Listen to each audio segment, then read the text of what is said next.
Buenas noches, bienvenidos. La verdad que hay que ser valiente, ¿no?, para salir en estas noches. Bienvenidos a todos los que son de aquí, los que han venido de otro lugar, visitas de Canelones. Así que bueno, bienvenidos también ustedes por querer participar de nuestro ciclo de conferencias, que estamos en la segunda conferencia de este ciclo que hemos titulado la presencia católica en los 200 años de la independencia, del proceso de independencia nacional. Como ya lo habíamos dicho en la primera conferencia, cuando comenzamos este ciclo, agradecemos mucho a la Comisión del Bicentenario, a la Comisión Departamental del Bicentenario por el auspicio, así como también al Centro de Historia de la Iglesia y Patrimonio Eclesiástico del Uruguay, el CEPIC, que son los que auspician esta actividad, este ciclo de conferencias organizado por la Diócesis de Florida. En esta segunda conferencia tenemos como invitado al doctor Pedro Gaudiano. Lo voy a presentar brevemente y luego ya le damos la palabra. Pedro Gaudiano es doctor en Teología por la Universidad de Navarra, España, licenciado en Teología con especialización en Historia de la Iglesia por la Pontificia Universidad Católica Argentina. Desde 1998 se desempeña como docente en la Universidad Católica del Uruguay y en el Centro de Investigaciones y Estudios Familiares, CIEF. Actualmente es profesor de alta dedicación y director de la Cátedra de Cristianismo en el Departamento de Humanidades y Comunicación de la Universidad Católica del Uruguay.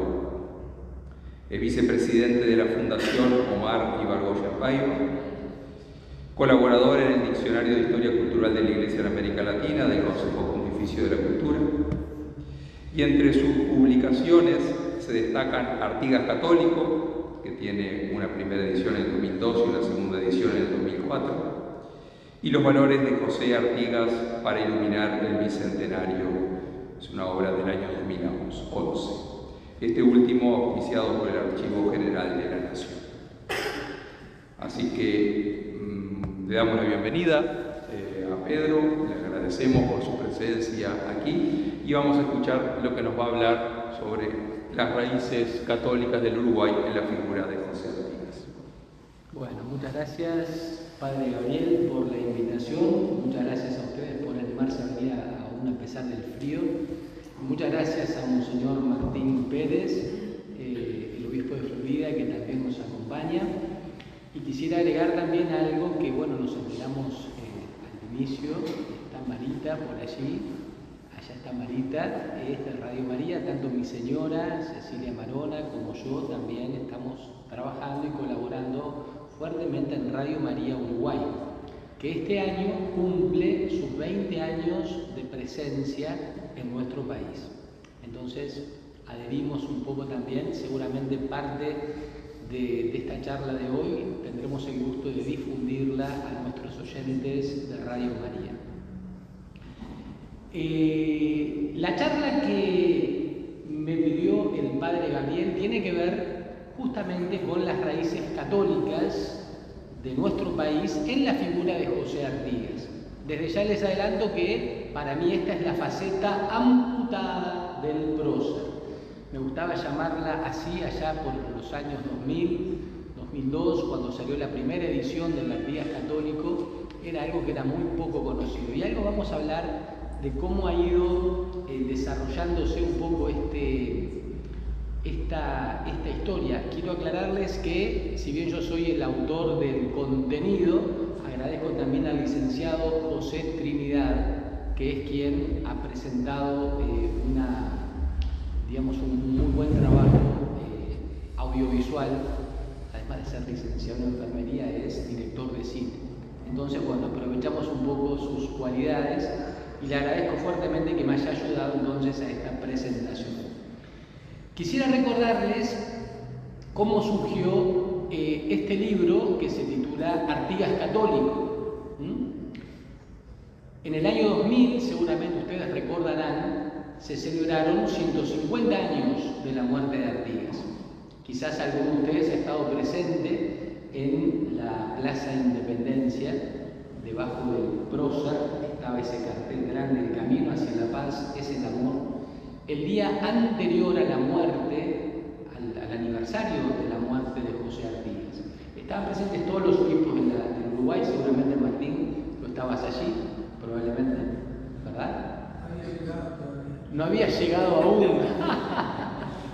Bueno, estaban allí en aquel momento todos los obispos del Uruguay. Se invitó al arzobispo de Asunción del Paraguay.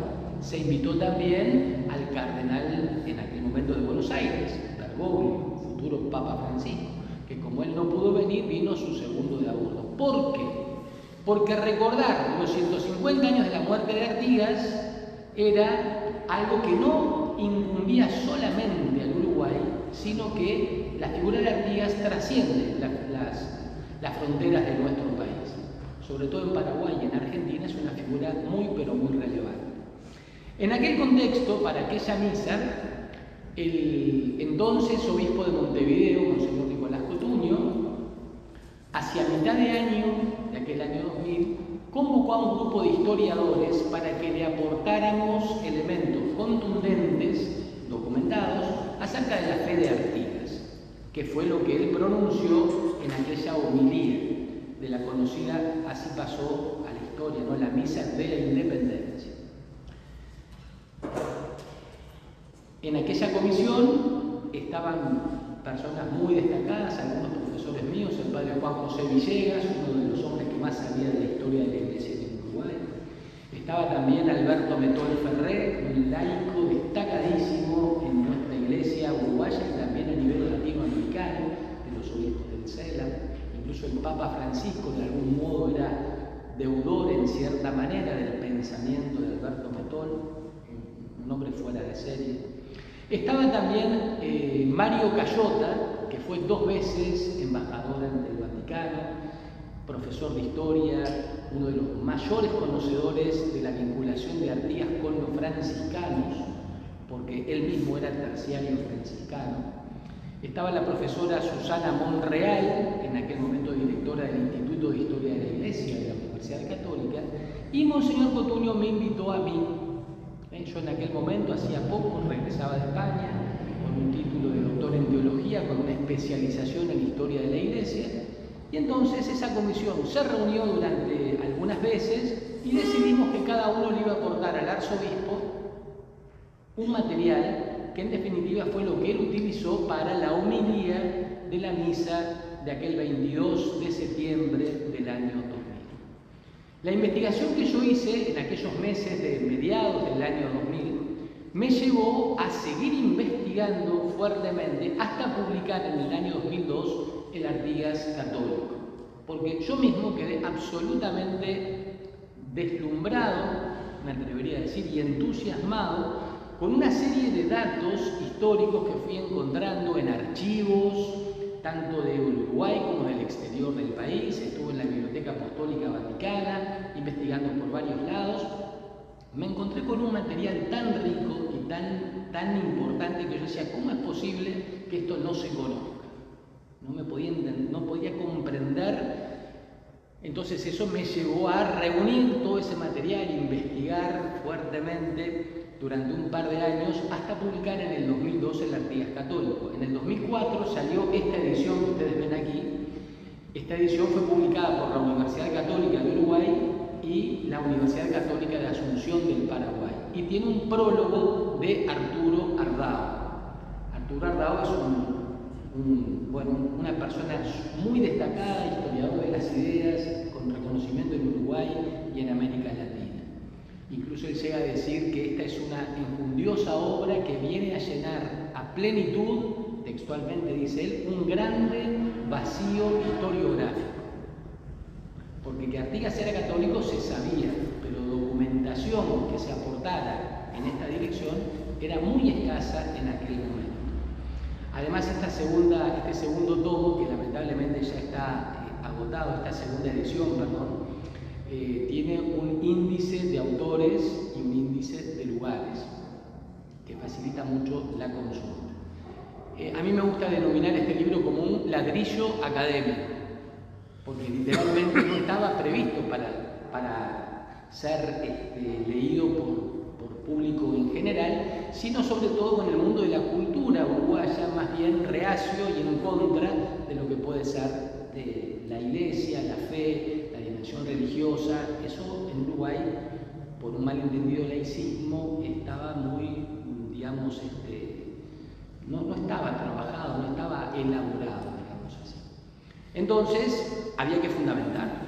Cuando se presentó en la Academia del Paraguay, en la Academia de Historia del Paraguay, este libro, quien lo presentó recogió 750 citas, notas a pie de página, con referencias a archivos, a libros, a lugares, todo documentado. Es un trabajo serio y aburrido de leer. Para todo público es aburrido de leer. Siempre tuve la idea, y se concretó recién en el año 2011, de publicar una segunda obra más de acceso a todo público, que es la que tenemos aquí, que trajimos algunos ejemplares.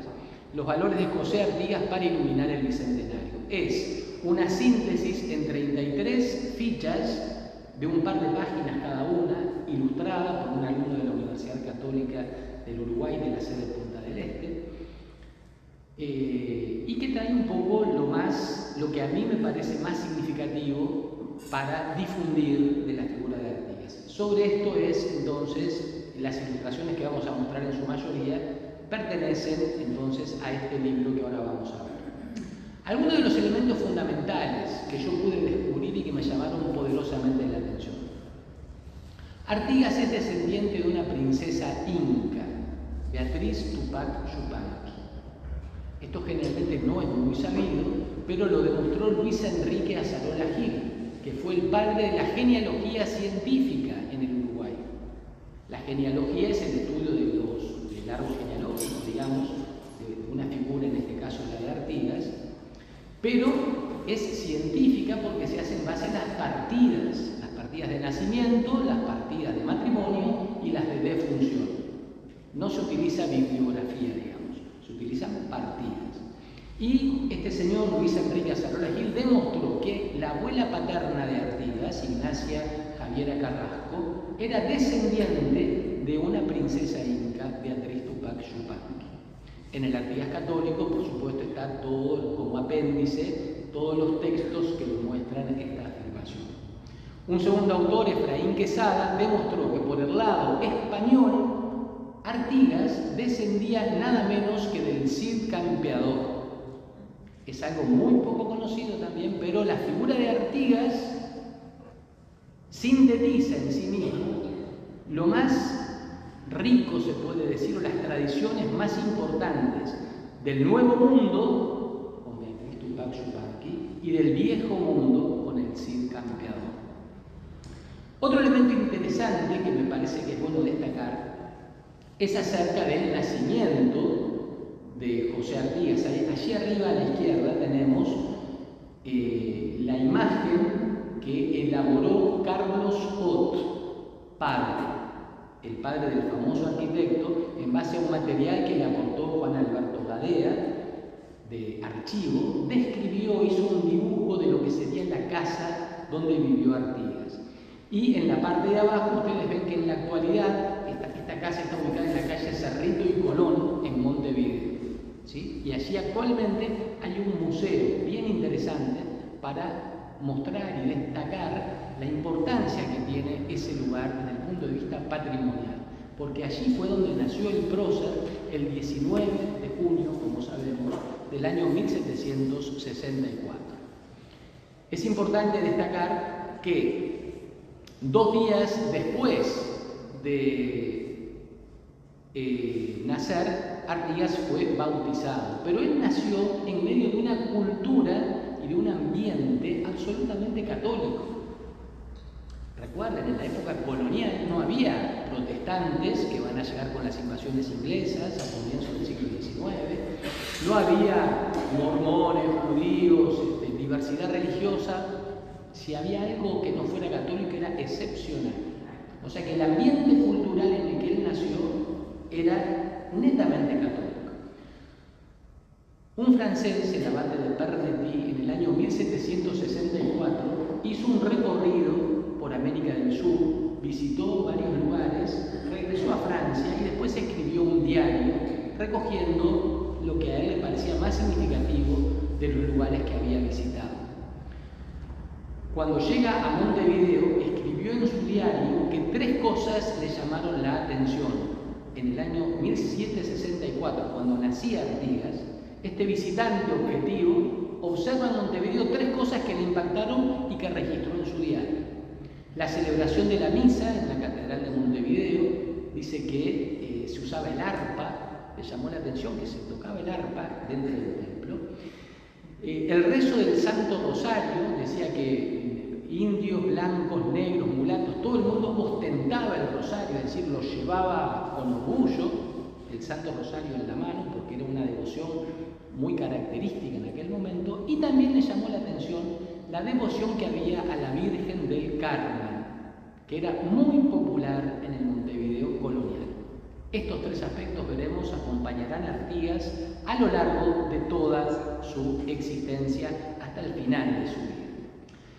2 días después de nacer, era el día de Corpus Christi, el 21 de junio de 1764, Artigas fue bautizado en lo que hoy es la Catedral de Montevideo.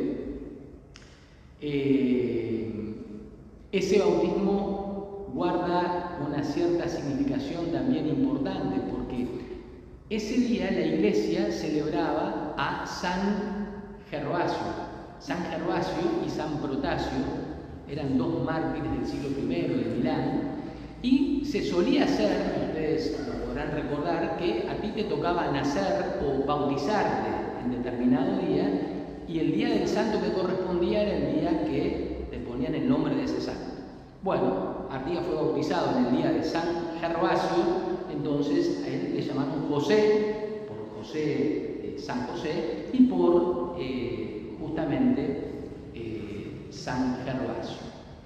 La partida bautismal, es muy interesante esto también, yo lo desarrollo mucho en el texto, guarda una particularidad, porque cuando uno se bautiza, los datos se ponen en un libro de bautismo. En el primer libro de bautismo de la Iglesia Matriz de Montevideo aparece la partida de bautismo, pero no en junio de 1764, sino que aparece asentada, escrita, muchos años después, como 30 años más tarde, cuando Artigas estaba próximo a casarse. Entonces, un autor, perito calígrafo, llamado Pedro Achar, hizo un estudio de estas partidas de bautismo y descubrió que efectivamente eran partidas originales en su contenido, pero asentadas, transcriptas, digamos, por una mano distinta del que había escrito los papelitos originales. Fray Pedro García de Zúñiga fue quien bautizó a Artigas, pero fue otro fraile, Pedro Pagola, el que copió el texto y lo asentó anacrónicamente, es decir, fuera de espacio, fuera de tiempo, en el libro de bautismo de la Iglesia Matriz. Recuerden el nombre de Pedro Achar, quien hizo el primer estudio de pericia caligráfica sobre la primera vez que aparece entonces el nombre de José Artigas en un documento. Artigas estaba muy vinculado a los franciscanos, esto es muy conocido, Francisco de Asís, el santo de los pobres, ese santo que tanto influyó en la Iglesia hasta hoy. El carisma que él inició y generó dentro de la Iglesia se prolonga hasta hoy. Es decir, un hombre que tenía a la pobreza y a la vida evangélica vivida radicalmente, casi literalmente, digamos, viviendo el Evangelio no interpretado, sino en su literalidad. Generó entonces la comunidad, la orden de los franciscanos. En la Iglesia Católica generalmente hay una primera orden, que son los sacerdotes, una segunda orden, que son las religiosas, una tercera orden, que son los laicos. pasa con los franciscanos, con los dominicos, con los salesianos, con muchas congregaciones. Una orden de sacerdotes, una orden de religiosas, una orden de laicos, todos con la misma espiritualidad. En este caso, los familiares directos de Artigas, su papá, su mamá, algunos de sus hermanos, sus abuelos, algunos de sus tíos, pertenecían a la así llamada Venerable Orden Tercera Franciscana. ¿Qué quiere decir? Que la familia donde nació Artigas era una familia católica, comprometida diríamos hoy, pero a su vez bajo una espiritualidad determinada, que era la espiritualidad de Francisco de Asís. La preocupación por los pobres era un incentivo o algo que toda la familia vivía fuertemente, con un compromiso firmado inclusive, como integrantes de la Orden Tercera Franciscana, están las firmas y los lugares donde se encuentran las firmas de los familiares directos de Artigas que realmente tenían este compromiso. Más, el papá de Artigas, Martín José Artigas, era el limosnero mayor de la Orden Tercera Franciscana. ¿Qué quiere decir esto? Que él se encargaba de recoger la limosna de la gente más pudiente de Montevideo colonial y la repartía entre aquella gente más necesitada. Un ejemplo entonces de realmente un testimonio de un padre de familia que con todos sus hijos y bueno, varios de sus familiares directos también tenían esta preocupación también no solamente de la relación con Dios y de la unión con Dios y de la oración y de la fe, sino también eso que se encarnara de algún modo en el trato y en el vínculo y en el cuidado hacia los más necesitados. Los franciscanos que acompañaron a Artigas, obviamente entonces Artigas nació en un ambiente católico, en una cultura católica, en una familia católica, vinculada a los franciscanos, y tuvo una educación católica, porque el convento de los franciscanos de San Bernardino estaba al lado de su casa, y ahí se educó José Artigas. ¿Sí? Esto es un sitio bastante común. Se suele saber y se suele leer en los libros que Artigas se formó con los frailes franciscanos del convento San Bernardino de Montevideo. Punto y aparte. Pero, ¿quiénes fueron estos franciscanos que formaron a José Artigas? No fue cualquier gente. Era gente que algunos lo llaman los verdaderos ideólogos de la revolución en América. Impresionante, pero la gente que formó Artigas era gente muy preparada. Alguno de ellos llegó a ser rector de la Universidad de Buenos Aires o profesores en las distintas partes del Virreinato del Río de la Plata, en distintos puntos neurálgicos. Significativo. Pero me detengo simplemente en un detalle que a mí me parece muy significativo. Todos los franciscanos que fueron maestros de Artigas en su infancia, en su adolescencia, se formaron ellos en la Universidad de Córdoba, en Argentina. Y estos franciscanos en Córdoba estudiaban unas doctrinas, unos libros, unos pensamientos de un autor del siglo XVI en España que se llamaba Francisco Suárez. Y Francisco Suárez, en el siglo XVI, en España, este jesuita, ¿qué enseñaba?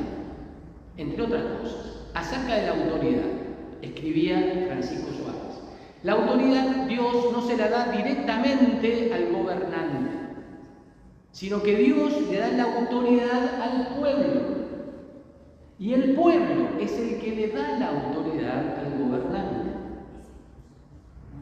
Siglo XVI, Francisco Suárez. Estudiado este concepto por los franciscanos del convento San Bernardino que estudiaron en la Universidad de Córdoba y que después fueron los maestros de José Artigas.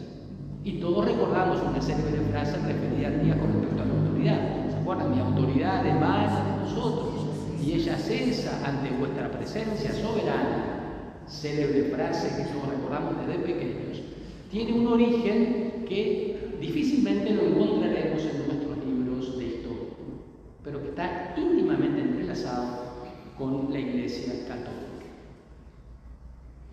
Otro elemento fundamental, el famoso reglamento de tierras del año 1815. ¿Quién no recuerda esa frase? Que los más infelices serán los más privilegiados. Eso lo tenemos y lo tienen los chicos hoy. yo doy clases en la universidad y algunos hasta se acuerdan de esa frase.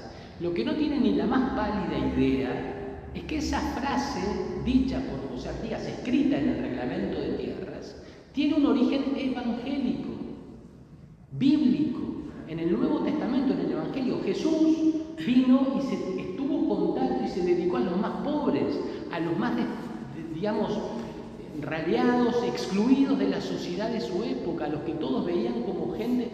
Y Artigas tuvo exactamente eso. Cuando había que repartir tierras a la gente, no le daba las tierras a los que tenían mejor posición económica o no. ¿Quiénes eran los más discriminados de aquel momento? El blanco, el indio, digamos, las viudas pobres.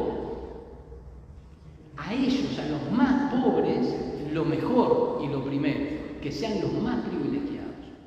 Cuando hoy, gracias a Dios, tenemos la posibilidad de encontrar que nuestros barrios más carenciados y más pobres y más limitados y con más vulnerabilidades ponen las mejores estructuras, los mejores profesores, las mayores inversiones para llevar adelante cualquier tipo de proyecto de iglesia, por ejemplo, estamos siendo fieles de algún modo, no solamente al pensamiento artiguista, sino a las enseñanzas de Jesucristo, leídas y transmitidas a través de la espiritualidad franciscana.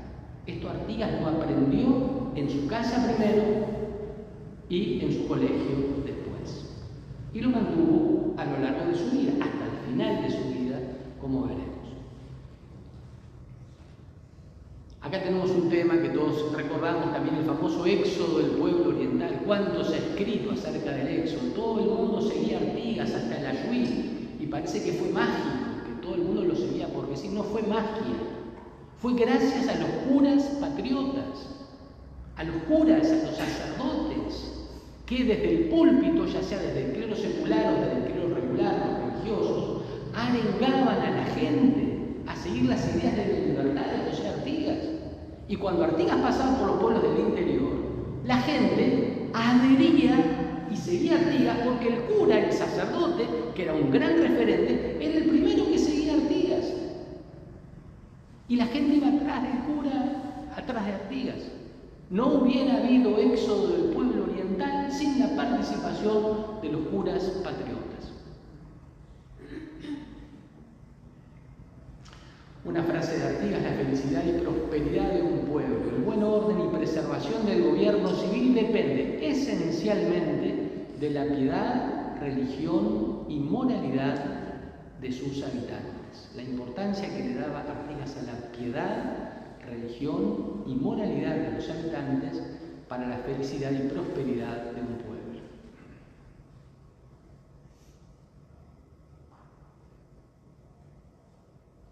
Estoy acá. Perdón. Que toque. Acá entonces llegamos a un punto muy interesante. También ustedes saben que Artigas nunca tuvo la idea del Uruguay. Es el prócer del Uruguay, pero nunca tuvo la idea del territorio uruguayo tal cual lo tenemos hoy. La idea de Artigas era una idea federalista. ¿Tá? Entonces ahí estaban las distintas provincias: Córdoba, Santa Fe, Corrientes, Entre Ríos, Misiones y la provincia oriental al este del río Uruguay. Esa era la idea de la famosa Liga Federal. Y Artigas eligió como eje de esa Liga Federal, como centro, el lugar de purificación para poner su cuartel general. Se ha escrito sobre purificación cantidad de cosas, se han dado versiones acerca del origen del término purificación. En el Artigas Católico, en el año 2002, y todavía no se difunde demasiado este tipo de cosas, pero es así, encontré y publiqué un documento del Museo Histórico Nacional en donde se dice explícitamente, textualmente, que Artigas puso el nombre de purificación a su cuartel general en honor a la purificación de la Santísima Virgen María. Ese documento permite afirmar algo que no se sabía hasta entonces, porque siempre se decía que purificación había nacido en el año 1815, pero nadie ponía una fecha precisa. Este documento nos permite aseverar y afirmar que purificación se generó el 2 de febrero del año 1815. que es la fecha donde se celebra la purificación de la Virgen María. O sea que el cuartel general de Artigas lo bautizó así gracias a su fe católica. Y le puso purificación. Claro, hay que aclarar que después del Concilio Vaticano II, 1962 al 65, las fiestas que tenían un centro más bien mariológico, centrados en la Virgen María, como la purificación de María, pasaron a tener un contenido más cristológico, más centrados en la figura de Cristo. ¿Sí? Entonces la fiesta esta de la purificación de María pasó a llamarse la presentación del niño Jesús en el templo. 40 días después del nacimiento, los judíos tenían que ir al templo y presentar a su hijo con un sacrificio de animales. Eso está ya en el texto de la Biblia. Los judíos lo hacían de esa manera. Con Jesucristo pasó eso. Después del 25 de diciembre, 40 días, 2 de febrero. Y esa es la fecha de nacimiento de purificación. ¿Alguien es de Carmelo por casualidad acá? ¿No hay carmelitanos? Carmelo fue fundada por Artigas en el año 1816. Y cuando Artigas puso el nombre de Carmelo a esta ciudad, lo hizo ¿por qué? Lo hizo en honor a la Virgen del Carmen, que era una devoción, como les dije al principio, muy extendida en aquel momento en nuestro territorio. Y Artigas era un fiel devoto de la Virgen del Carmen, de la Virgen en general bajo cualquiera de sus advocaciones, pero en este caso eligió el nombre de Carmelo como figura en su acta fundacional. Sacerdotes que han, influido y estado alrededor de Artigas han sido muchísimos, solo destaco 2. Damaso Antonio Larrañaga, quien da el nombre a la Universidad Católica del Uruguay, un hombre excepcional y mucho podríamos hablar de él. Fray José Benito Lamas, que los que vivimos en Montevideo conocemos la calle Benito Lamas, pero no tenemos idea de que fue un fraile, era el más joven de los frailes que había en el convento San Bernardino de Montevideo. Y así pasa en el nomenclato de Montevideo en general. Hay muchísimas figuras eclesiales, sacerdotes prohombres que han hecho una obra impresionante, pero que no se dice que era un cura, no se menciona, ese detalle se omite. Entonces estamos rodeados de personalidades en nuestra historia que las tenemos en nuestras calles y que no sabemos que eran, por ejemplo, que eran sacerdotes. Pero vamos a este es un comentario muy interesante. Dice Artigas a Larrañaga: todos los curas me muelen por óleos como si yo fuera obispo. ¿Por qué? Porque los curas de la Liga Federal no acudían al obispo de Buenos Aires por óleos o por cuestiones de carácter religioso, para la celebración de la misa, para tener estatuas, cruces, imágenes de la Virgen o lo que fuera. Todo eso que habría que pedirle al obispo, de toda la Liga Federal, ¿a quién se lo pedían? A José Artigas. Y José Artigas gestionaba, y están los textos en el archivo Artigas, y yo pongo varios textos, cómo él ordenaba que para tal lugar llevar todo lo que era necesario para una capilla nueva que se organizaba, para una celebración, hacía falta una imagen de la Virgen. Artigas se encargaba de distribuir en la Liga Federal todo lo referente a la celebración del culto católico. Estas cosas no van a estar en el libro de historia, les reitero. Otra frase interesante: los indios, aunque salvajes, no desconocen el bien, y aunque con trabajo, al fin bendecirían la mano que los conduce al seno de la felicidad, mudando de religión y de costumbres. Es la preocupación que tenía Artigas también por la evangelización de los indígenas. Y acá pasamos a la última etapa, donde están los elementos más potentes de la fe católica de nuestro prócer. Fueron los 30 años de su vida en el Paraguay. Llega a Asunción en el año 1820, a comienzos de 1821 lo llevan a Curuguatí, contra el noreste de Paraguay, contra la selva brasilera, y los 5 últimos años de su vida pasa en Ibiray, cerca de Asunción también. Allí está la escuela famosa Solar de Artigas. Ustedes saben, es una escuela uruguaya que se rige por el Ministerio de Educación y Cultura del Uruguay, pero enclavada en lo que era la casa donde vivió Artigas, en lo que hoy es el Jardín Botánico de Asunción. En aquel momento era la quinta presidencial del presidente Carlos Antonio López. Vamos a ir desgranando alguna cosita de acá. Cuando Artigas entra a Asunción, a Paraguay, el 5 de septiembre de 1820, iba acompañado de un grupo de 80 negros, ¿sí? Y Artigas los llevan para Asunción y a estos negros lo ubican en un lugar que se llamaba Cambacuá. En guaraní significa el agujero de los negros, ¿sí? Todavía existe ese lugar, Cambacuá, y los negros que existen allí hoy son descendientes de aquellos negros artiguistas y con una devoción y con una fe impresionante.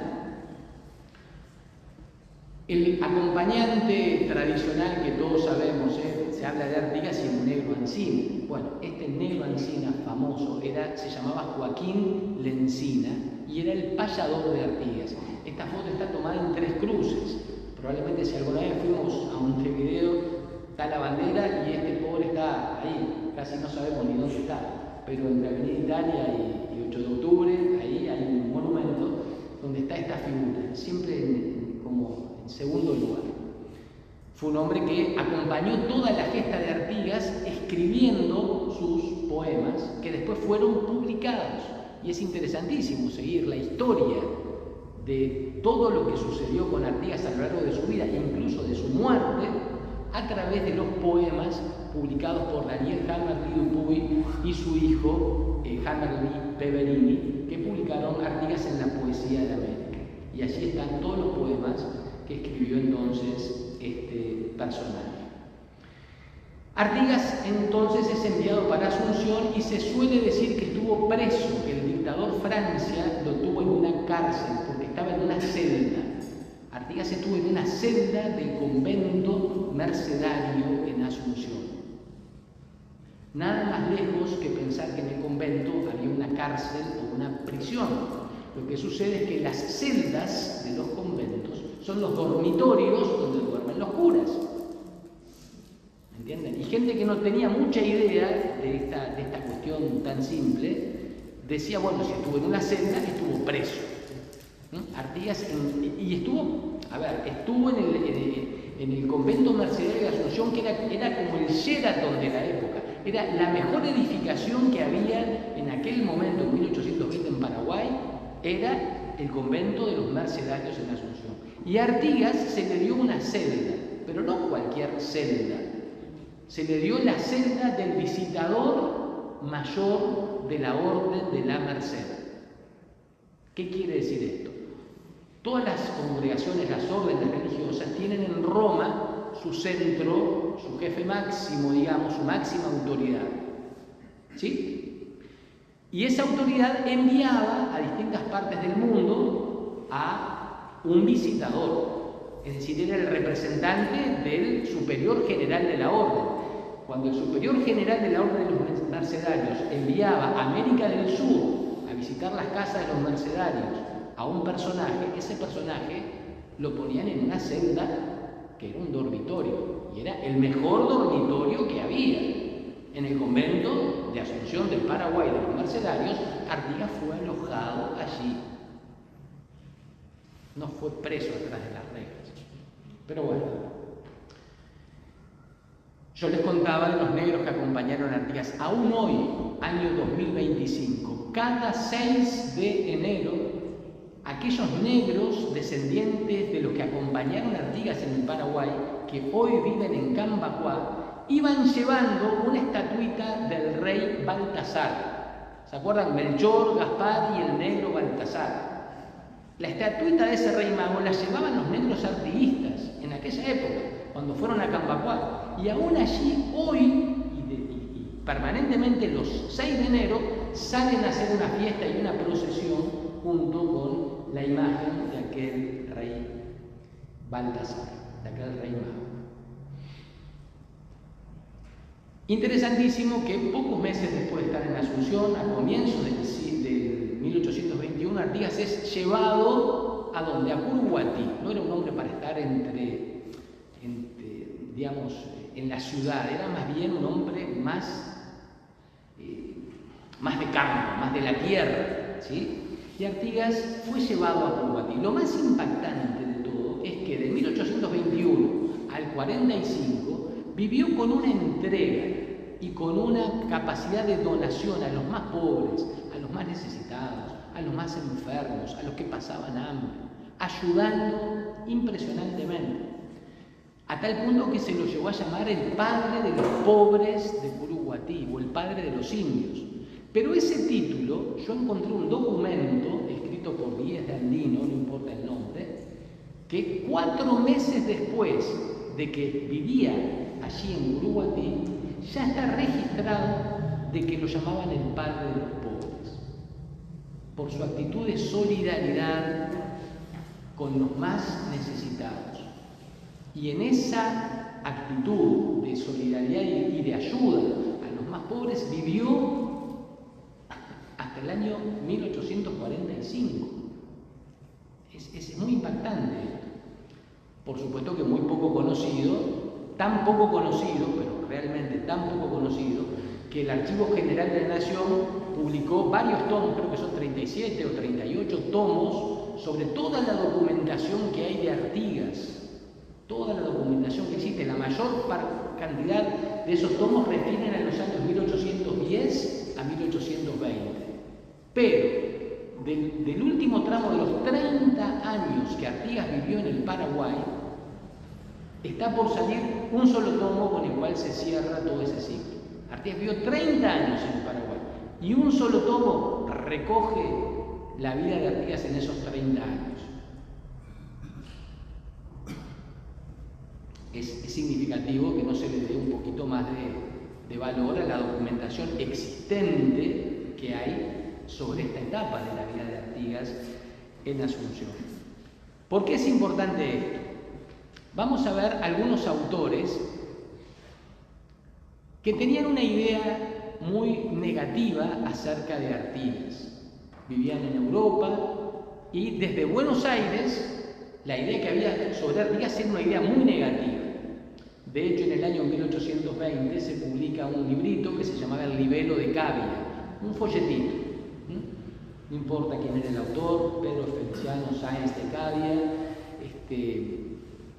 aparece como algo anónimo ese texto, pero habla muy mal de Artigas. Desde Buenos Aires se difundió una imagen muy negativa. Ahí nace la leyenda negra acerca de Artigas, que después va a ser difundida entre nosotros y en muchas partes con calificativos bastante negativos acerca del prócer, ¿sí? Entonces, había gente en Europa que había leído ese librito, El Libelo de Cavia, y que venía muy prejuiciosa contra el prócer, contra Artigas. Se pensaba que se iban a encontrar con un bandolero, con un hombre desastroso, con un hombre borracho, con un hombre que estaba en cualquier onda.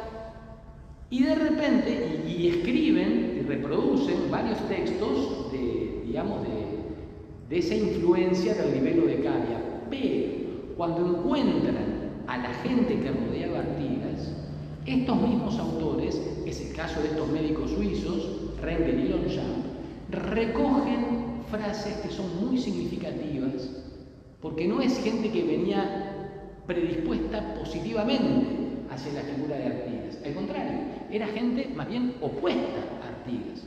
Y por eso estos testimonios tienen tanto valor. Fíjense lo que decían estos médicos en el ensayo histórico sobre la Revolución del Paraguay de 1883.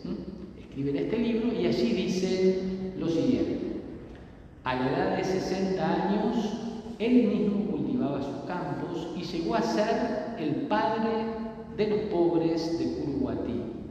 Les distribuía la mayor parte de sus cosechas, empleaba su sueldo para aliviarles y prodigaba a los enfermos todos los auxilios de que podía disponer. Está registrada esta actitud de Artigas hacia los más pobres. Claro, después cuando el dictador Francia se enteró que Artigas la mensualidad que Francia le daba la repartía entre los pobres, le cortó los víveres. No hubo más dinero para repartir. Hay otro ejemplo aún más significativo, esta vez de Carlos Washburn, que era el ministro residente de Estados Unidos en Asunción. Este hombre, creo que pocos como él han sido tan fervientes antiartiguistas. No solamente repite fuertemente el libelo de Cavia, sino que genera y promueve contra el Uruguay y contra la figura de Artigas vocabulario realmente hasta grosero, diríamos, fuerte. Prácticamente Artigas era un demonio para este hombre. Sin embargo, de nuevo, cuando recoge el testimonio de la gente que rodeaba a Artigas, escribe esto que les paso a leer. En sus últimos años, después de la muerte del dictador, el muy excelente protector dejó sus cultivados campos y los lugares de sus obras de caridad nunca oídas en el Paraguay, y se fue a Ibiray, donde pasó sus últimos días.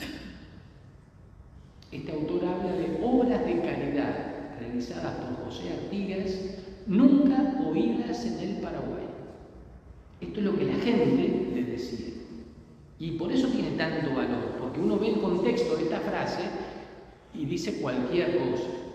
Terribles acerca de Artigas, pero los testimonios de la gente están ahí y como al descuido los tiene que poner. Por eso es tan valioso este tipo de testimonios. Había una tradición oral recogida en Curuguatí que la toma Gonzalo Abella. Artigas traducía y les leía el libro del Éxodo a los niños guaraníes. Y le habría comentado a un viajero: los niños americanos tienen que saber que se puede elegir entre el cautiverio y el desierto. ¿Se acuerdan del pueblo judío que estaba esclavo en Egipto y salió a la libertad cruzando el Mar Rojo, pero entró en el desierto antes de llegar a la tierra prometida? Bueno, Artigas justamente decía a los niños americanos que los niños americanos tienen que saber que se puede elegir entre el cautiverio y el desierto. Sabemos que Artigas al final de su vida disponía de una Biblia y que leía la Biblia. Lo sabemos. Este es un ejemplar de lo que ustedes están viendo que yo obtuve de la Biblioteca Nacional de Chile, una Biblia exactamente igual a la que tenía José Artigas en sus manos. ¿Por qué? Porque al final de su vida, dice Daniel Hammerly Dupuy, que es un pastor adventista en realidad, es el que introdujo el adventismo en América del Sur, ¿sí? Y es un hombre también muy sobresaliente, escribió muchísimo y se dedicó a estudiar especialmente estos temas. Dice él que durante los últimos años de su vida en Ibiray, Artigas fue apreciado por su gran piedad. Era su deleite el explicar a los niños el significado del cristianismo en relación con la historia de la humanidad. Disponía para ese fin de una edición ilustrada de la Santa Biblia, a cuya lectura se dedicaba frecuentemente, y a causa de sus cantos dorados era llamada por Artigas el libro de oro, porque el borde de la Biblia era dorado. Estos datos, dice Daniel Hammerly Dupuy, los sabía, los sacó, los tomó ¿de quién? De un niño que le llevaba cada uno de los 5 tomos de esta Biblia a José Artigas, desde la casa de Carlos Antonio López, que era el presidente del Paraguay. Él hizo traer a Artigas desde Curuguatí y Artigas lo habitó en una casa cercana. Y el nieto del presidente del Paraguay le llevaba a Artigas tomo a tomo, cada tomo de la Biblia para que Artigas los leyera. Ese nieto del presidente paraguayo es este señor que ustedes ven en la foto. Ustedes ven que se llamaba Juan León Benítez. ¿Qué sucedía? Carlos Antonio López tuvo un hijo que nosotros conocemos, bueno, en Montevideo, bueno, acá también obviamente, pero en Montevideo hay una calle que se llama Francisco Solano López, que es la continuidad, la Entonces a algunos les suena, por lo menos Francisco Solano López. Era el hijo del presidente Carlos Antonio López, que con una criada, con una empleada de la quinta paterna, Juana Bautista Viana, tuvo a un hijo natural. Ese hijo se llamó Juan León y se lo dieron a criar a la familia Benítez. ¿Ok? Por eso Juan León Benítez. Pero hay documentos que muestran que lo llamaban Lópezito o López Chico, porque era el nieto del presidente. ¿Sí? Pues bien, ¿por qué es importante este señor de la foto que ustedes ven? Porque fue el último sobreviviente de los testigos oculares que vieron con sus ojos a Artigas en el Paraguay. Fíjense, nació en 1842, Artigas murió en 1850, cuando Juan León tenía 8 años. Todos los que habían visto a Artigas fueron muriendo y este señor fue el último que murió. Fíjense, estaba por cumplir 103 años de edad cuando murió. Después que él murió, no quedó nadie vivo que hubiera visto a Artigas en el Paraguay. Entonces acá hago una breve digestión para que ustedes piensen lo siguiente. Todos tenemos en casa, en la familia, alguna persona, o hemos tenido en nuestra vida, personas adultas mayores, 80, 90 o más años. Vieron que las personas adultas mayores tienen una pequeña dificultad. Cuando se les pregunta qué pasó la semana pasada, la memoria es difusa, quizás no lo retienen tan claramente. Pero cuando le preguntás, ¿te acordás de fulanito de tal, de tu infancia, de tu juventud, o fulanita de tal, o de tal hecho? Es como poner un botón de play y hay un surco que queda grabado en el cerebro que las personas recuerdan con muchísima claridad las cosas más pretéritas, más pasadas. Lo reciente lo confunden, pero lo antiguo, lo de su infancia o juventud, lo retienen con una claridad muy potente, porque se han generado surcos en el cerebro que uno entra por ese surco y ya sale en el mismo orden, las mismas personas, los mismos tonos, los mismos recuerdos que quedaron grabados. ¿Por qué menciono esto? Porque cuando este señor era viejito, lo fueron a visitar al menos 2 personas. Y esas 2 personas después registraron los recuerdos infantiles que tenía Juan León Benítez. Uno de ellos era Daniel Hammerby Dupuy, que les acabo de mencionar. Este señor, yo publico varios de los recuerdos infantiles de Artigas en la memoria de Juan León Benítez. Les voy a mencionar solamente 2. En una oportunidad parece ser que Juan León, chiquito, iba a caballo con Artigas a la Recoleta, que era donde los franciscanos tenían en Asunción la iglesia, el templo. ¿Sí? De repente vieron que un amo le estaba golpeando a un esclavo. Y Artigas, dice Juan León, se detuvo, se apeó, se bajó del caballo, se dirigió, enderezó directamente hacia donde estaba aquel hombre y lo amonestó, lo rezongó, diríamos. Y fíjense lo que le dijo. Y acá viene una frase que no la van a encontrar en los libros de historia, pero que es testigo oral, testigo visual de lo que pasó en ese momento, que quedó registrado. Fíjense lo que decía Juan León, lo que él recordaba, que le dijo a Artigas: todos los hombres son hijos de Dios. Debajo de la piel, el blanco, el negro y el indio son iguales. Siendo hijos de Adán y Eva, debemos tratarnos como hermanos. Hay hombres blancos que tienen el alma negra y negros que tienen el alma blanca. Esta es una frase en el recuerdo, en la memoria de un señor que se llamaba Juan León Benítez, el nieto del presidente paraguayo. Pero no lo vas a encontrar en los libros de historia, que haría falta, porque aparte coincide con la mentalidad de Artigas, de toda su vida. No es que esto le surge así, esto viene de una historia de fe. Artigas tenía claro que la fraternidad entre los hombres provenía de que tenemos un origen común. Y no importaba nada, no importaba el color de la piel, no importaba si era blanco, si era negro, si era indio. Todos somos iguales a los ojos de Dios. Segundo recuerdo. En un momento un niño, 7, 8 años, es normal que se agarre a las piñas con algún compañerito. Y en un momento se trenzó Juan León con otro chiquilín. Y Artigas fue y los separó y le dijo lo siguiente: cuando uno tiene razón, no necesita golpear a nadie. Las ideas no se meten ni se sacan a puñetazos. Cristo enseñó mucho sin necesidad de haber golpeado a nadie. La fuerza de las ideas es más grande que la de todos los ejércitos del mundo. Los ejércitos desaparecen, pero las ideas quedan como semillas que se multiplican miles de veces. Frase de José Artigas en la memoria de Juan León Benítez, que cuánto bien haría que los chicos hoy, siglo XXI, en nuestros colegios públicos y privados, escucharan.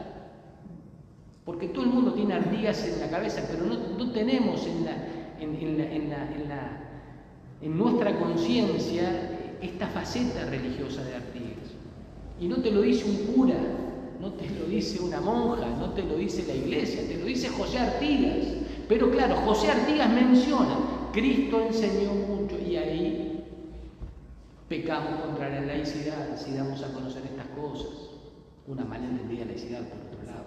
Pero ante ese temor, muchas veces los mismos católicos nos ponemos un balde y nos autocensuramos. Cuando tenemos un prócer que acá no es tan reconocido. Si vos vas a Asunción del Paraguay, si vas a Santa Fe, a Córdoba, a Misiones, a Corrientes, afuera Artigas es visto en su globalidad y se incluye la faceta religiosa del prócer. En Uruguay parece que esta faceta todavía va a tener que andar un poco más para que se difunda. Por último, tercer testimonio. Este tiene que ver con una maestra. Se llamaba Elisa Menéndez. Elisa Menéndez, en el año 1900, era la maestra directora de la Escuela Solar de Artigas en el Paraguay. ¿Sí?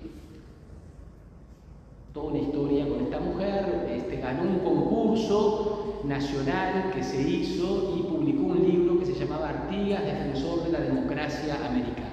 Tenía el libro pronto para entrar en imprenta, ya había ganado el primer premio y se enteró de que ahí cerquita del Jardín Botánico de Asunción había un viejito que había conocido, dicen, a José Artigas. Entonces fue y le hizo una larguísima entrevista que fue publicada junto con ese libro, Oro en Polvo. Oro en Polvo, una larga entrevista con los recuerdos de Juan León Benítez de siempre. De esa larga entrevista yo tomo solamente la siguiente frase que dice así: el general José Gervasio, qué bueno era, cómo me quería, era un buen cristiano. Siempre decía, Dios es muy grande, pero mantiene a muchos pícaros. De tarde reunía a todos los chicos del barrio y nos enseñaba la doctrina cristiana.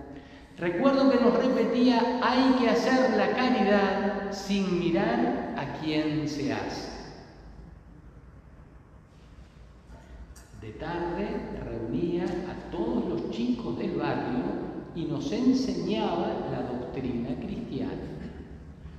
Hoy no hablamos en el mundo católico de que a los niños se les enseña la doctrina cristiana. A los niños, ¿qué se les da? Catequesis. ¿Está? Entonces podemos afirmar, porque tenemos la fuente correspondiente, dicha por un niño al cual Artigas le daba catequesis al final de su vida. Artigas era catequista. Pero esto no es algo que se inventa, sino que es algo que sale de lo que está publicado. Lo que pasa es que no está conocido, no está difundido. Por algún motivo que yo ignoro, este tipo de cosas no se fundamentan y no se dicen como son. Ya prácticamente llegando casi al fin. Este es otro testimonio muy potente del hijo, uno de los hijos de Artigas, el primer hijo en realidad. José María Artigas tuvo 2 hermanitos pequeños con Rafaela Rosalía Villagrán, digamos, su mamá, la primera esposa que tuvo Artigas, su prima hermana, que murió mal de la cabeza. Los 2 hermanitos murieron durante las invasiones inglesas. José María, el primogénito, digamos, en el año 1846 lo fue a buscar a su padre al Paraguay para que viniera a Montevideo. Artigas no quiso volver. No vamos a entrar por qué no quiso volver. De hecho, quiso quedarse allá. Pero su hijo vino y publicó un largo testimonio, un largo texto, digamos, en un diario que salió publicado acá en Montevideo. Y en ese texto dice lo siguiente, fíjense ustedes, él dice que vio a su padre rezar el rosario con los indígenas y a continuación agrega, los vi todos los días en el mismo sitio. Mi padre hacía coro. Los demás, arrodillados en torno suyo, contestaban las oraciones, muchos de ellos, la mayor parte, en guaraní. Al concluir, todos se retiraban a sus casas después de saludar uno a uno con veneración al viejo. Esto está dicho por el hijo de Artigas. Lo vio con sus ojos a su padre al final de su vida, todos los días, rezar el rosario con los indígenas. Es un testimonio muy potente, muy fuerte. Tenemos ahora el texto, este que a mí me encanta, un librito chiquitito, muy chiquito, que se llama La conversación consigo mismo, que actualmente se guarda en la biblioteca del Palacio Legislativo. En el año 2000, cuando yo estuve preparando ese texto que yo les comentaba, este fue una de las cosas que más me llamó la atención. ¿Por qué? Porque encontré una referencia de dónde estaba ubicado este libro en la biblioteca del Palacio Legislativo y me fui al Palacio Legislativo y pido este librito y me lo trae. Y yo me puse a leer ese librito y a copiarlo, porque en aquel momento nada de fotos ni de cosas tecnológicas. Se acabó la hora, se cerraba la biblioteca y al día siguiente, a primera hora, fui de nuevo a pedir ese mismo librito. Muy emocionante tener en las manos el libro que tuvo José Artigas. Era muy significativo. Cuando voy al día siguiente, no me lo dan. ¿Por qué no me lo dan? No, porque es patrimonio histórico, se lo dimos por error, es algo muy valioso, es algo demasiado importante. Bueno, no me lo dieron. Insistí, no hubo caso. Les cuento, además, algo muy interesante. ¿Por qué es importante este libro, en primer lugar? Para que ustedes vean, el autor de este libro dice el Marqués Caracho. El Marqués Caracho. No dice el nombre. Algunos autores de renombre, Ana Ribeiro, entre otros, y otra gente que conocía excepcionalmente este librito, pensaban que era un tal Domenico Caracho. En aquel momento, cuando a mí me niegan darme por segunda vez este libro, surgió una invitación desde el Vaticano, desde el Pontificio Consejo para la Cultura, para un simposio que iba a haber en el Vaticano, en el cual me invitaron. Y entonces tuve la posibilidad de ir allá, y lo primero que hice en la Biblioteca Apostólica Vaticana fue buscar Caracho, a ver si estaba este librito. Y para mi sorpresa, me encontré con que el autor no era un italiano, sino que era un francés, Luis Antoine Caraccioli. Entonces empecé a tomar datos, quién era este sujeto, y armé realmente, cuando regresé a Montevideo, un texto, una carta que le escribía el director de la biblioteca del Poder Legislativo, del Palacio Legislativo, explicándole que ustedes tienen allí un libro muy valioso.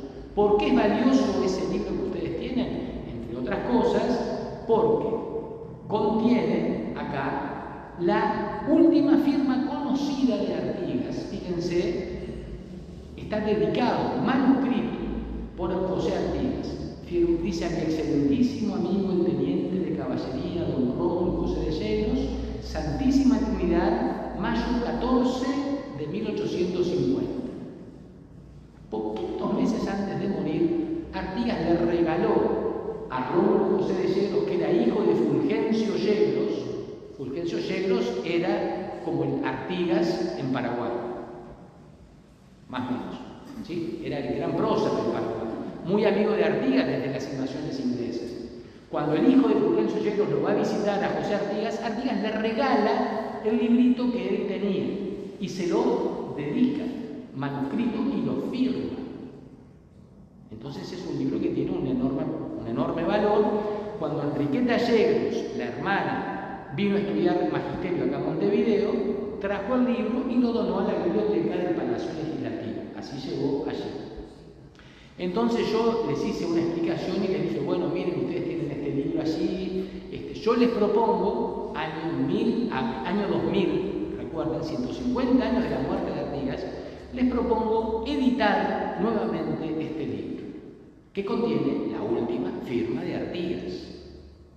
Era fantástico, era un golazo, porque en los 150 años recordando los 150 años de la muerte, qué mejor que recordar la última firma de Artigas. Escribí esa carta, la llevé directamente al director de la biblioteca del Palacio Legislativo y no hubo respuesta. Ninguna respuesta, ni siquiera una respuesta de cortesía mínima o una mentira piadosa. No hubo nada. Estrategia del silencio. Les digo más, esta imagen que ustedes ven acá con la firma de Artigas estaba en una gigantografía en la biblioteca del Palacio Legislativo. Yo la llegué a ver y en el año 2000 esa gigantografía, con esto mismo que ustedes están viendo acá, desapareció. Más aún, el mismo librito, la conversación consigo mismo, que estaba expuesto en una vitrina en la sala del Palacio Legislativo de la biblioteca, estaba expuesto con luz indirecta, el librito abierto con esa firma de Artigas. En el año 2000, ese librito desapareció, no estaba más. Lo único que quedó, y queda hasta hoy, es este mismo texto en una fotocopia chiquitita en la sala central de la biblioteca, que hay una ovalada donde hay varias cosas. Allí se ve solo la imagen esta sin ningún comentario. Yo estaba presente cuando una maestra viene con un grupo de niños y le dice, bueno, ahí está la firma de Artigas, ¿ven? Esa es la firma de José Artigas. Pero no había ningún elemento acerca de este libro, no se sabía absolutamente nada. Ustedes se preguntarán por qué sucedió esto. Y la respuesta está en el mismo autor del libro, en la introducción del libro. Está la respuesta a esa pregunta. Fíjense, el objetivo del libro, la conversación consigo mismo, lo explica su mismo autor, Luis Antoine Carayoli, que dice: nuestro intento no es otro que dar a conocer que la conversación con nosotros mismos conduce a la conversación con Dios. Era un libro de espiritualidad que Artigas al final de su vida leía y que para él tenía mucho valor, y que él poco antes de morir se lo obsequia al hijo de su íntimo amigo Fulgencio Yegros. Este libro entonces permite afirmar que Artigas conversaba con Dios, porque el libro se escribe con ese objetivo. La conversación con nosotros mismos nos tiene que llevar a la conversación con Dios. Conversar con Dios es orar, es rezar, es comunicarse con Dios, es rezar eso. ¿Entienden? Este libro te permite afirmar así, con total claridad, que al final de su vida Artigas rezaba. Pero ¿cómo? En un país como en el Uruguay, cuando se celebran los 150 años de la muerte de Artigas, en un libro que tiene la firma, la última firma conocida de Artigas, vas a decir que Artigas era un hombre de oración. ¿Entendés? Vas contra la laicidad. No se puede mencionar eso. Hay que ocultarlo, hay que esconderlo, hay que tapar el sol con el dedo. Es interesante, ¿no? Es interesante porque esto es más aún. Yo les hablé del profesor Mario Cayota, profesor mío, a quien admiro y quise muchísimo, ya fallecido él, 2 veces embajador ante el Vaticano, un alumbrero, un referente, escribió un libro muy poderoso, muy potente, Artigas y su derrota, excelente. En algún momento, Cayota hace referencia a este libro y dice, bueno, algunos autores hablan del libro, la conversación consigo mismo. Yo prefiero no emitir un juicio. ¿Por qué? Porque varios autores dicen que esa firma de Artigas, esta firma de acá, no sé si se ve más grande, esa firma de Artigas es una firma demasiado nítida, demasiado potente, con demasiado vigor para un hombre que está achacoso, viejo, anciano, enfermo y que estaba cerca de morirse. Entonces algunos autores dicen que esa firma es falsa y yo prefiero no emitir opinión, cosa que a mí me golpeó bastante, porque en el Artigas Católico más de 50 páginas dediqué al libro de la conversación consigo mismo. Y yo dije, esto lo tenemos que solucionar, porque si yo me equivoco, me tengo que corregir. Pero si es verdad, se tiene que saber. Entonces, ¿qué hice? Vamos a hacer una pericia caligráfica de esa firma.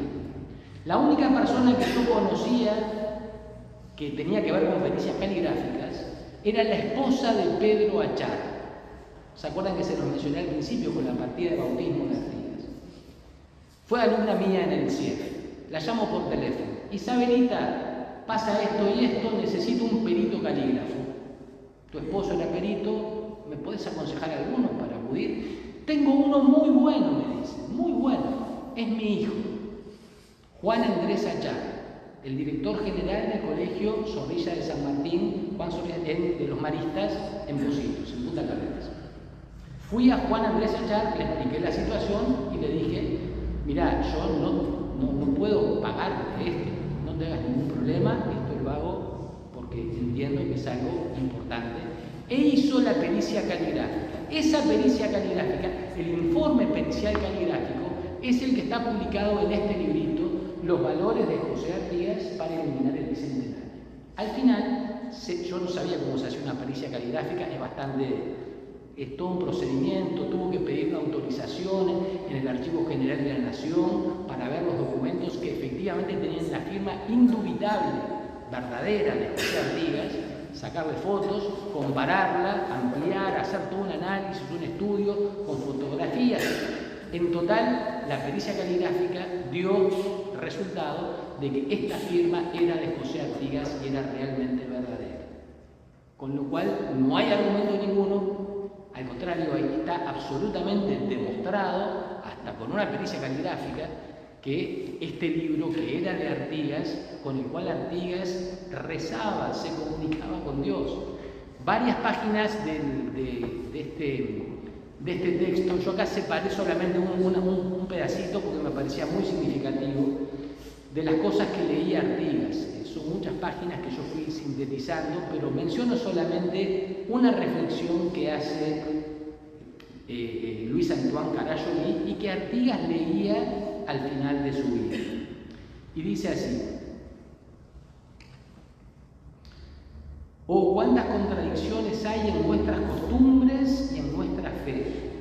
Adoramos, por ejemplo, un Dios que se humilló hasta querer nacer en un pesebre y vivir pobre hasta no tener lugar alguno donde recostar la cabeza.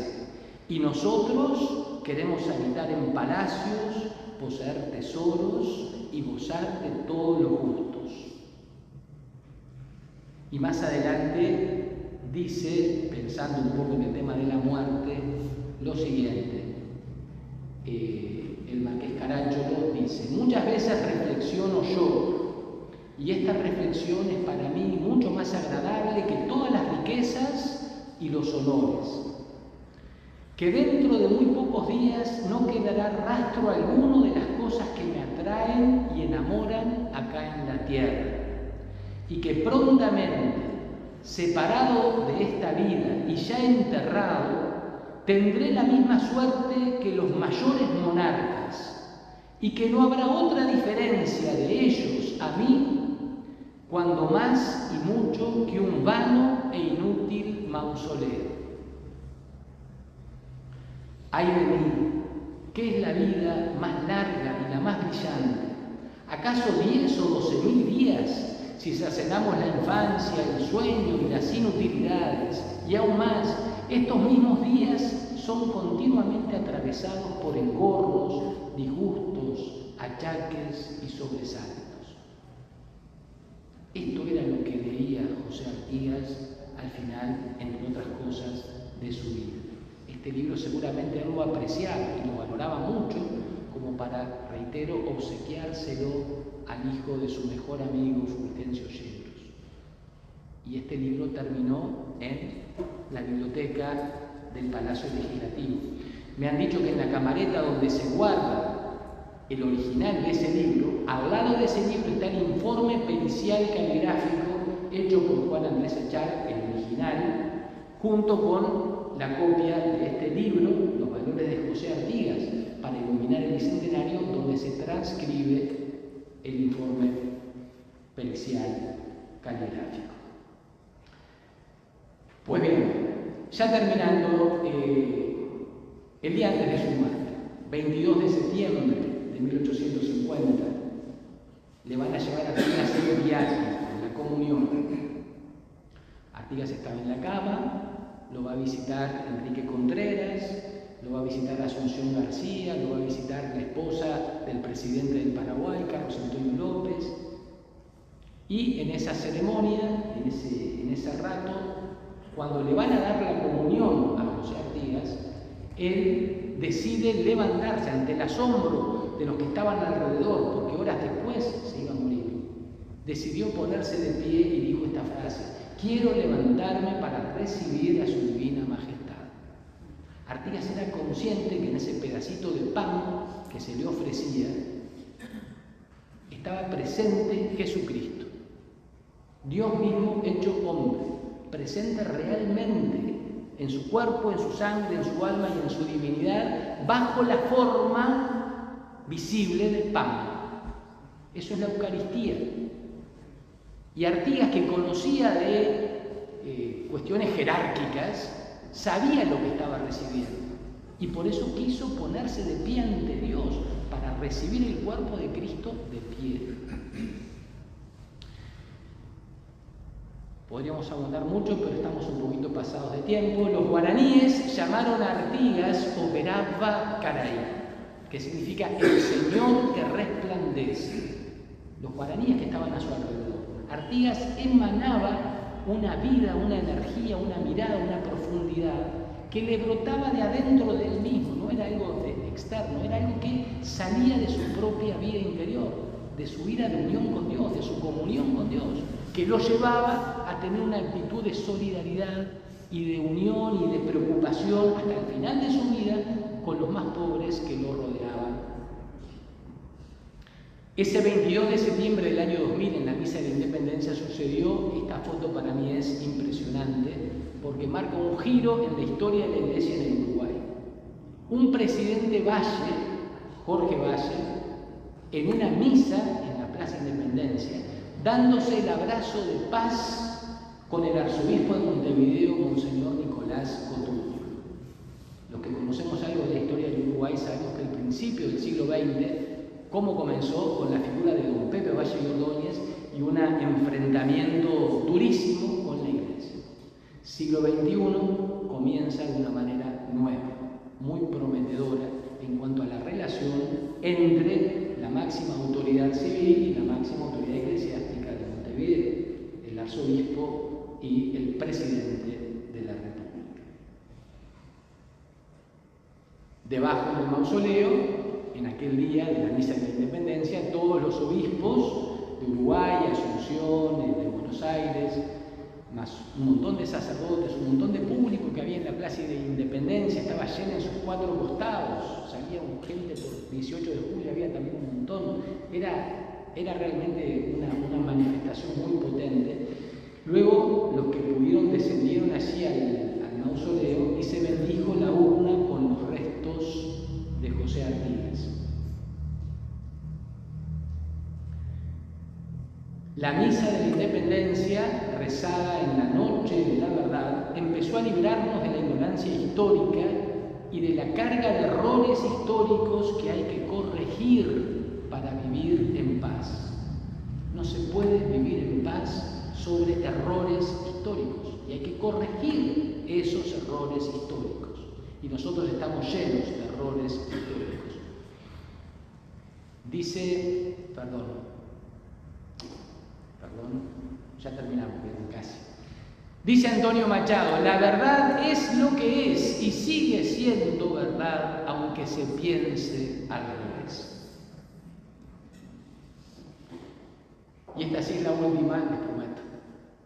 El doctor José Squadroni escribió el prólogo de este libro, rector de la Universidad Católica del Uruguay y también integrante de la comisión directiva de la Fundación Omar Ibargoyen Paiva, que publicó este librito. Yo ocupo el lugar del padre Squadroni como vicepresidente de la Fundación Omar Ibargoyen Paiva. Entonces, el padre José Squadroni escribe en el prólogo de este libro lo siguiente: no nos avergoncemos de la verdad, que es la virtud que nos hará realmente libres. No es necesario que alguien pertenezca a un credo religioso determinado para aceptar la verdad histórica de los valores y convicciones religiosas de un tercero, pues hay tres cosas que no pueden ocultarse por mucho tiempo: el sol, la luna y la verdad. Han pasado ya, desde el año 2002 hasta la fecha, 23 años. Y yo me atrevería a decir, y confío, realmente confío, que en algún momento la verdad histórica sobre la fe católica del prócer llegue en algún momento a los libros de historia que estudian nuestros niños, nuestros jóvenes, nuestros adolescentes y nuestros futuros profesores en el IPA. Hay que soñar, pero la verdad histórica no la podemos ocultar con un dedo y decir no existe, existe. Y si Artigas tenía si hay algo que caracteriza al católico, al cristiano católico, y lo distingue del cristiano no católico o protestante, son las dos cosas más claras que vivió José Artigas. Por un lado, el amor a la Virgen. Si vos tenés un cristiano que tiene amor a la Virgen, que tiene devoción a la Virgen, que te habla de la Virgen, y vaya hacia Artigas, rezaba el rosario, Carmelo, purificación y tantas otras cosas. La Virgen era alguien importante, la Madre de Jesús era alguien importante para José Artigas, y eso es típico de un católico. El cristiano protestante no te va a poner ese énfasis en la figura de la Madre de Jesús. Te va a hablar de Cristo, de la Biblia, de la palabra, del Señor, pero si bien de la Virgen se habla en la Biblia, no se le pone tanto énfasis. Entonces, ante dos cristianos, el que te habla de la Virgen, el que tiene devoción por la Virgen, vos firmás, este es católico. Primero. Segundo, la Eucaristía. Artigas iba a misa todos los domingos a la Recoleta y al final de su vida quiso recibir en esa hostia consagrada a su divina majestad. La conciencia del amor por la Eucaristía que tenía José Artigas, la conciencia de saber que allí estaba Dios hecho hombre, esa conciencia caracteriza al católico. ¿Por qué? Porque el cristiano no católico tiene una celebración cercana, diríamos, a la misa, le llaman la Cena del Señor, donde se cumple el mandato de Cristo en la última cena de hagan esto en memoria mía, partir el pan, dar a beber el vino, pero los protestantes reparten pan y toman vino. El católico tiene la conciencia que tenía Artigas. En ese pan está el cuerpo de Cristo, en ese vino está la sangre de Cristo. Podríamos ir hablando mucho acerca de la fe católica de Artigas, pero termino con esta frase. El Uruguay nació católico. No nació en 1917 o 18 o 19 con la Constitución, la reforma de la Constitución. La primera Constitución de nuestra República, en el artículo 5, decía la religión del Estado es la católica, apostólica, romana. Yo les hago buscar a los alumnos porque esto hoy en la universidad no se conoce, no lo saben. Les hago buscar en Google. ¿Qué dice? Se lo tienen que aprender de memoria, porque no lo saben. Pero no solamente nació católico el Uruguay por su Constitución de 1830, sino que también nació católico en la figura de Artigas. El prócer de la patria que todos tenemos grabados en la cabeza, en el corazón, desde chiquitos, promesa de la bandera, jura de la bandera, nos hablaron de Artigas, pero nos han quitado las raíces católicas del Uruguay en la figura de José Artigas. Muchas gracias por la paciencia.